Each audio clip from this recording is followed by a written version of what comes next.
How to make residual income in real estate. I love this topic and it's so easy to do. Some of you are making it very hard. Get a pen and paper. We're going to write down very specific things you can do today to get started.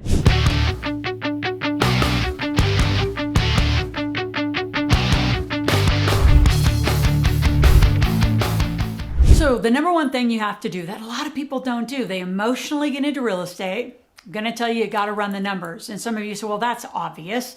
Is it? So I have at the end a great gift. It's about my systems that I've created and has some calculators. So what are your numbers? Like from the basics, let's just talk kind of common sense. Are you getting into real estate because you need like depreciation schedules from a numbers perspective? Do you need tax advantages? So those of you that have higher income, the only way you get to reduce a lot of that is by depreciation schedules. That's your real estate, aviation. You can do that through gas and oil. You can do it through water and mineral rights. There's other ways to do it. But a lot of people get into real estate because it's kind of the emotional thing to do. And right now it is hot. Hot is a seller's market.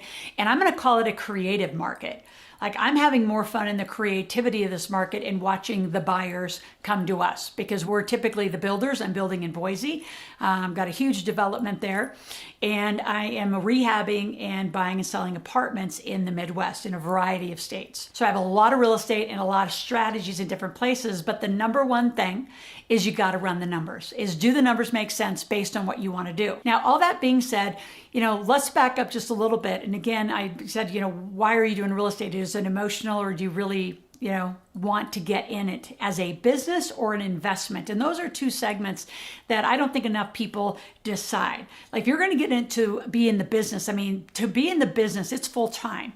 Not that you're an agent or a broker, that's traditional. I'm talking about you're the one that's going to buy and do all the fix and flips. I have a client right now, several clients, a lot of clients in the Midwest that are actually putting crews together and they're going to run the business of fixing and flipping real estate, doing some buy and hold inside that strategy. So are you in the business or are you just looking for investments? Those are two very different number sets that you want to run. I used to be in the business. When I became a millionaire, I was in the business. I would day in, day out, would buy real estate across the country with lots of partners. I was deep in the business.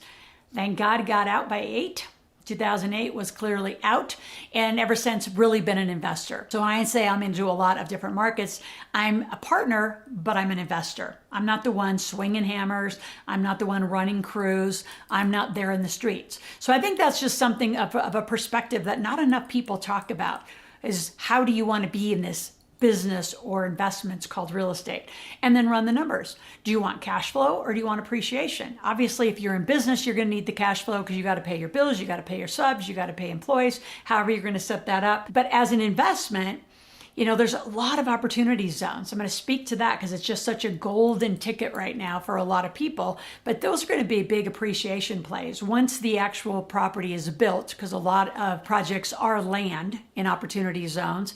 In the beginning, those are going to be appreciation. I have a lot of clients who are just doing land for RV parks, land for cannabis, land for storage, land for whatever it is you want. So again, strategy and numbers are critical at this point of deciding how you're going to enter into the real estate market. And the real answer over time is that you want appreciation and cash flow. What do you really need? So you got to look at your P&Ls and your balance sheets. You got to look at your own numbers. If you have a high income job, probably an appreciation move for an investment property would be a better play because you really don't need any extra cash flow. Your job is actually handling that cash flow. So strategy, run the numbers. What are you really looking for? What do you want? And then let's narrow it down. Even within, that business versus investment, are you going to do fix and flips? I love fix and flips for beginners and people first in. It's very obvious. You're going to buy a property that has a huge value upside. You're going to put the money in. It's either your money or you get hard money loans. You can also get money from self-directed IRAs. A lot of people forget that one. And you can get money from lending from your 401k. So with that money, a fix and flip is obvious. There's a lot of real estate gurus who are going to tell you that wholesaling is the first way. Let me tell you why I don't agree with wholesaling as the first way.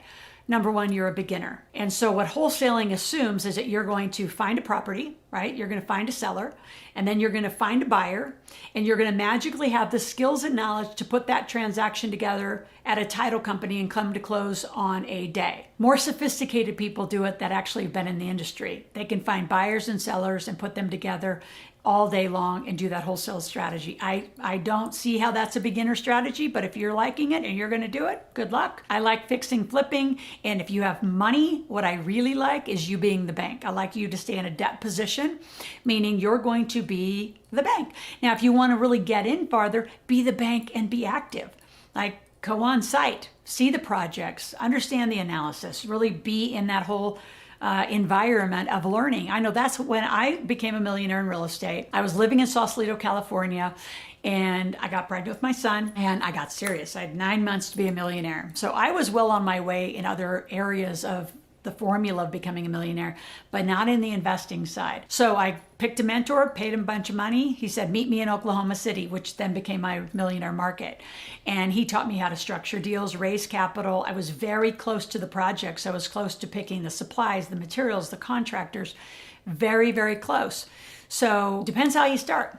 How you want to really get into real estate and having real estate be your wealth vehicle. There's so many ways. It's phenomenal. So let's talk about how do you get started with no money. And again, like I said earlier in the video, you have to be almost asleep to use the money that's available and be a millionaire in 12, 18, 24 months. But you have to be all in. You got to have a mentor. You just don't do this casually.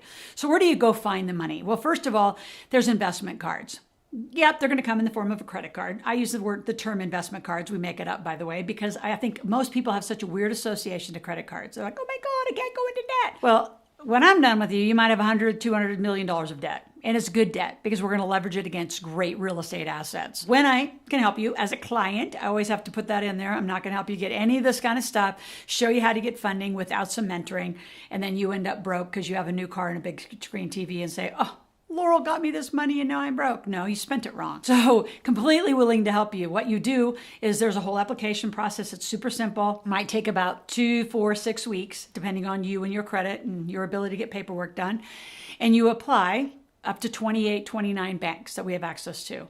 And it comes in the form sometimes of a wire and a loan, but mostly it comes in the form of a card. 21 months, 0 interest. There's a little bit of a fee, but I'll tell you, that's really cheap money. When you compare that against hard money loans, which are annually anywhere between 10, 12, 15, 17% in money that you'd have to pay for, I would prefer to see you get that. The only challenge you're going to have in that kind of money is potentially the down payment of a property. And you never know. Some owners take credit cards. It's legal and you can do it up to certain amounts. So investment cards are a great way. I love investment cards for fix and flips because you can use them to buy materials. You can use them to pay subs. You can use them for almost all but the down payment. And again, you got to kind of check that out and depending on the way that the banks give you the loan. So number one, that's no money down. You can do the whole thing as long as you have the whole fix and flip. I mean, I was going to say have it done in 21 months. You should be able to turn 3 projects in 21 months at 0%. I mean, just that alone, if you're making between 50 and 100 per project, you're up north of, $150,000, $200,000 just on that one move. Now let's go into the government funding, which is available to any company. So again, as a client, we'll help you get incorporated the right way, whether it's an LLC, an S Corp, C Corp, however we need to do that. You do need to have a P&L and a balance sheet. And you say, well, how do I do that if I don't have one? You do have one, you're just not organized in a way that you have one. And then you apply. And I can tell you, I have real estate investors who have applied. They have 7 companies. They've applied all companies and hundreds of thousands per company. I have one, I think it's going to come in just over $1 million for one company. $1 million. You say, well, that's a millionaire. Well, it's $1 million cash. Now you're going to go out and buy assets. In my world, in my coaching to you, we would do a variety of, you do some holds, you do some definitely short-term rentals or Airbnb on it, you do some flips, and you just monetize that and make $1 million, $2 million.